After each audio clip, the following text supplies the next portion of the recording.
let's go through the second example. So it says in peas for this one, purple flowers are dominant to white and tall plants are dominant to short. A white and short plant is crossed with a plant that is heterozygous for both traits. Okay, so first parent is here, white and short.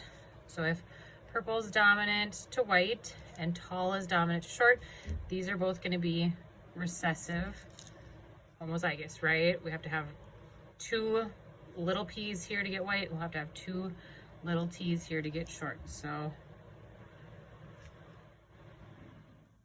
actually, purple's always the dominant trait here, sorry. Backing up. Purple's the dominant trait, so I should use p's, right? Not w's. So p, little p, and then tall is the dominant one, so I'm going to use t.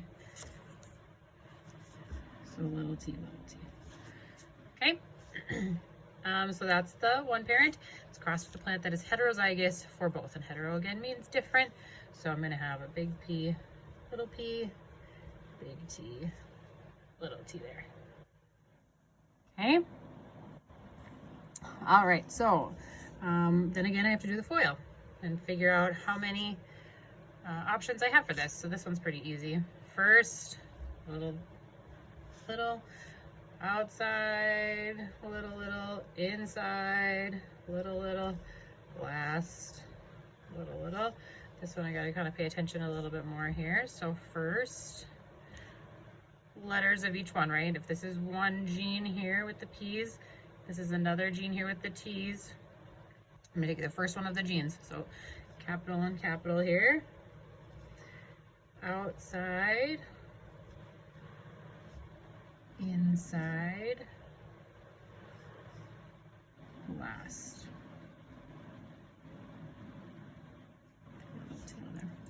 Okay, so this is going to go down one side here again for the boxes.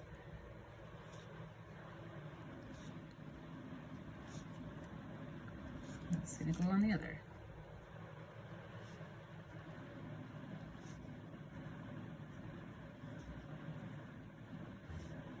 Okay, and then I'm just gonna put the traits together again, just like I have before. So I'm gonna combine these two. I have a big and a little. I have a big and a little. Big and little P. Two little T's. Little P. Big T, little t. Also one kind of small thing here, but you've maybe noticed, I always, even up here too, I'm always gonna stay writing the same letters first and the same letters last. I don't want to switch my R's and my T's in the order here that I do them. Okay, same down here. I'm just going to do always P's first, T's second. If that's the way that I'm writing them, that's the way it should stay. Okay, it doesn't really matter which way you start, you know, like your genotypes here. But once you pick a way, then don't change them because you're going to get confused. There's just too much to look at. So keep going here. And the rest of these are actually all going to be the same because all of these are giving the same allele. So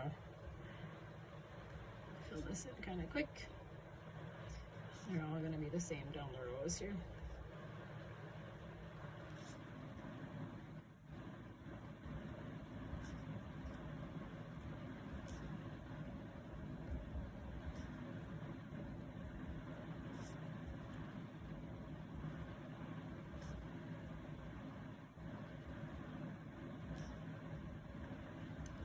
Okay, so then once I got that, I'm going to look for my phenotypic ratio again. Remember, phenotypes is the way that the traits actually are expressed and the way that they look. So if I look for all the purple and tall ones here, anything that's got any capital P and any capital T is going to be purple and tall. So I have one. That one doesn't look like it, right? There's no capital T. This one doesn't have a capital P. This one, no capitals at all. So really, I have this one all the way down this row. So 1, 2, 3, 4 of them. Okay, purple and short. That would be where we have the two little t's again, right? That recessive two alleles there for that. So that would be all of these. This would be purple, heterozygous purple, and this would be short. So 1, 2, 3, 4.